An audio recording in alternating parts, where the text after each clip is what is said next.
सुप्रभात बच्चों। आज हम हिंदी साहित्य पढ़ेंगे। आज मैं आप लोग को एक कहानी सुनाऊंगी और उस कहानी से आप लोग को बताना है कि पाठ का शीर्षक क्या निकला। आज मैं शीर्षक की चर्चा नहीं करूंगी, ना ही मैं पहले कुछ आप लोगों से प्रश्नोत्तर करूंगी। मैं आज आप लोग को एक छोटी सी कहानी बताती हूँ। तो चलिए शुरुआत करते हैं कहानी की। एक लड़का रहता है और एक उसकी माँ रहती है। दोनों बहुत ही गरीब रहते हैं और एक छोटी सी कुटी में या झोपड़ी में रहते हैं दोनों। उन लोग को खाने पीने की भी उतनी उचित व्यवस्था नहीं रहती है। वो दिन रात चिंता ही करते रहते हैं। एक रात उन लोग के पास कुछ खाने के लिए नहीं था। दोनों उसी चिंता में बैठे हुए थे कि अचानक उनके दरवाजे पे किसी की खटखटाने की आवाज आई। दोनों और चिंता में पड़ गए। हे भगवान, इतनी रात को कौन आ गया? दरवाजा उसकी माँ ने खोला। पूछा, आप कौन है? आगंतुक बोलता है कि क्या यह मुस्तफा दर्जी का घर है? अलादीन बोलता है, हाँ। आप कौन? तो आगंतुक जो था वो आके बोलता है कि मैं मुस्तफा का बड़ा भाई हूँ जो बहुत दिनों से विदेश में रहता था। अब मैं यहाँ आ गया हूँ। मुस्तफा कहाँ है? उसकी माँ आगे बढ़ के, अलादीन की माँ आगे बढ़ के बोलती है, उनको तो गुजरे हुए कई वर्ष बीत गए। अब हम और मेरा बेटा ही इस घर में रहते हैं। तो आगंतुक जो था वो बोलता है कि कोई बात नहीं, अब चिंता करने की कोई बात नहीं है। अब मैं आ गया हूँ विदेश से, मैं बहुत सारे धन संपत्ति कमा के आया हूँ और हम लोग अब यहाँ बहुत आराम से रहेंगे। तो वो थोड़ा सा पैसा निकाल के अलादीन को देता है, बोलता है कि जाओ बाजार से खाने पीने की सामान ले। वो जाता है घर से बाजार, वहां से खाने पीने का सामान लेके आता है। उस रात वो लोग भरपेट खाना खाते हैं और आराम से सोते हैं।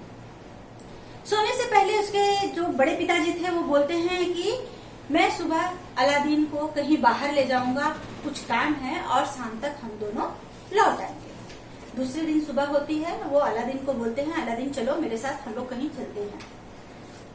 जाते जाते बहुत दूर वो लोग एक जंगल में पहुंचते हैं और उस जंगल में एक गुफा होती है। गुफा बहुत बड़े पत्थर से ढकी हुई। दोनों अलादीन और उसके बड़े पिताजी मिलकर पत्थर को हटाते हैं और उसके पिताजी बोलते हैं कि तुम अंदर जाओ, गुफा के अंदर जाओ। रास्ता बताते हैं कि वहाँ एक झोपड़ी होगी उस गुफा में और वहाँ एक दीपक रखा होगा, तुम वो दीपक लेके आ जाना। अलादीन जाता है, वहां पर देखता है बहुत सारे हीरे जवाहरात वहां पड़े हुए होते हैं। वो देखता चौधिया जाता है, बाप रे इतने सारे हीरे जवाहरात, वो कभी अपनी लाइफ में देखा नहीं रहता उतना सब। वो थोड़ा सा हीरा जवाहरात उठाता है, अपने पॉकेट में भरता है। तब तक बाहर से उसके पिताजी आवाज देते हैं कि दीपक मिला, दीपक लेके आओ। तो वो इधर उधर देखने लगता है तो कोने में पड़ा हुआ एक पुराना सा घिसा पिटा सा दीपक उसको दिखाई देता है। उस पर बहुत धूल जमी हुई थी। वो दीपक को उठा लेता है और गुफा के द्वार पर आता है और बोलता है कि मेरा हाथ पकड़ के मुझे बाहर निकालिए। तो जो बाहर आगंतुक रहते हैं वो बोलते हैं, पहले तुम मुझे दीपक पकड़ा दो, तब मैं तुम्हें बाहर निकालूंगा।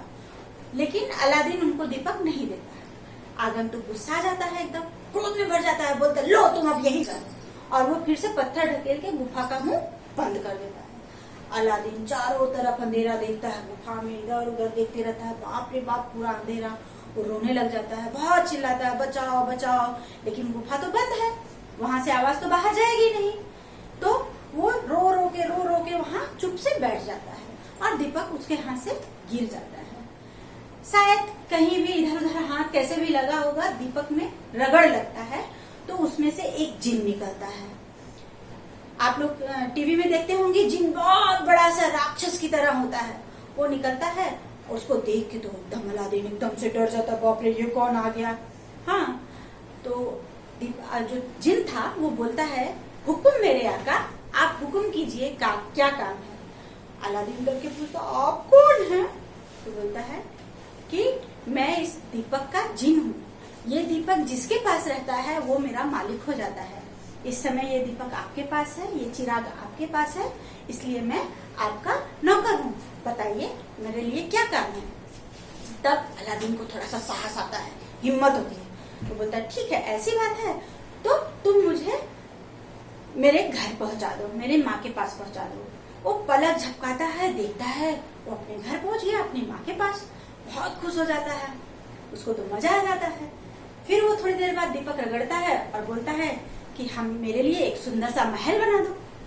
अलादीन तुरंत पलक झपकते ही एक सुंदर से महल का निर्माण कर देता है और उस महल में माँ बेटा बहुत सुकून से रहने लगते हैं। कुछ दिन बाद अलादीन का नजर जो है, निगाह राजा की बेटी पे पड़ती है, शहजादी के ऊपर पड़ती है और वो बोलता है कि मैं इस शहजादी से शादी करूंगा। प्रस्ताव लेके वो राजा के पास जाता है। राजा भी देखता है कि अलादीन के पास तो बहुत सारा धन संपत्ति है, मेरी बेटी यहाँ खुश रहेगी, खुशी खुशी उसकी शादी कर देते हैं। अलादीन शहजादी के साथ उस महल में बहुत आराम से रहने लगता है। थोड़े दिन बाद अलादीन कहीं बाहर जाता है घूमने के लिए, फिर वही जादूगर बर्तन बेचने वाले के भेष में आता है, अपना भेष बदल के, और गले गले में चिल्लाता है, पुराने दीपक लेके नए दीपक ले लो, पुराने दीपक देके नए दीपक ले लो। शहजादी अपनी बालकनी में खड़ी होकर सुनती रहती है।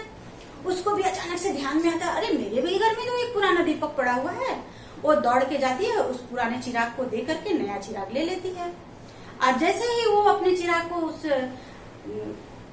व्यापारी को देती है, पीछे मुड़कर देखती है तो महल वगैरह सब हिलने लग जाता है।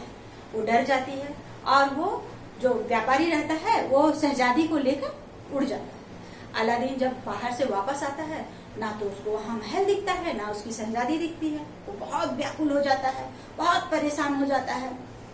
फिर उसको पता चलता है कि कोई व्यापारी यहाँ बर्तन बेचने आया था। उसको तो तुरंत संदेह हो जाता है कि जरूर इस जादूगर का ही बात है। वो पता लगाते लगाते लगाते लगाते जादूगर के घर पहुंच जाता है। जादूगर भी एक भी बार उस दीपक को छोड़ता नहीं था, उस चिराग को अपने से अलग नहीं करता था और वो भेष बदल के उसके महल में घुस जाता है। लेकिन जब शहजादी अलादीन को देखती है, पहचान जाती है, तो एकदम खुश कि अलादीन आ गया। तो अलादीन उसको सब कुछ बताता है। तो शहजादी फिराक में रहती है कि जब भी ये जादूगर सोएगा मैं दीपक छुपा के अलादीन को दे दूंगी। तो एक दिन वो व्यापारी सोया रहता है और शहजादी दौड़ के जाती है और दीपक उठा के अलादीन को दे देती है। अलादीन को जब दीपक मिलता है, वो चिराग को रगड़ता है, उसमें से जिन निकलता है और वो जिन से बोलता है कि हे जिन, मुझे मेरी शहजादी के साथ मेरे देश वापस पहुंचा दो। और जैसे ही वो उड़ने लगता है, व्यापारी की नींद खुल जाती है, वो चिल्लाता है पकड़ो पकड़ो पकड़ो, लेकिन तब तक तो जिन उसके देश लेके पहुंच जाता है।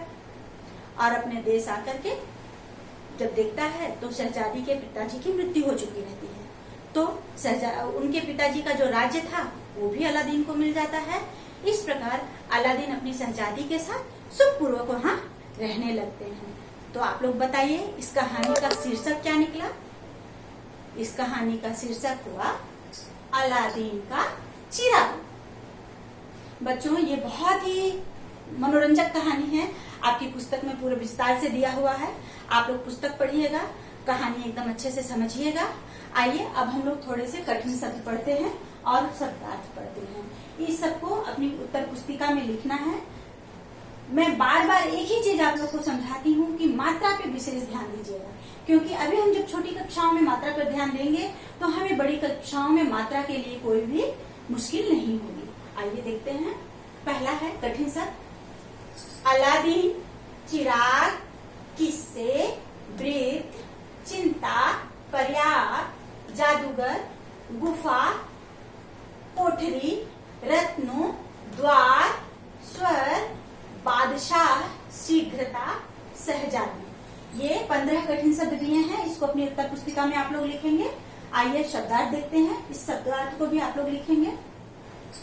निर्धन, गरीब, अतिथि, मेहमान, वृद्ध, बूढ़ा, पर्याप्त, काफी, द्वार, दरवाजा, स्वर, आवाज, व्याकुल, परेशान। बच्चों, इतना अभ्यास कार्य मैं यहाँ पर दी हूँ। इसको करने के बाद जो होम असाइनमेंट में आप लोग के प्रश्नोत्तर, छोटे प्रश्न, बड़े प्रश्न जाएंगे, उसको भी आप लोग अपनी उत्तर पुस्तिका में लिखेंगे शुद्ध एवं स्वच्छ अक्षरों में। अगले वीडियो के लिए हम अगले वीडियो में मिलेंगे, अगले पाठ के लिए बच्चों। तब तक के लिए धन्यवाद।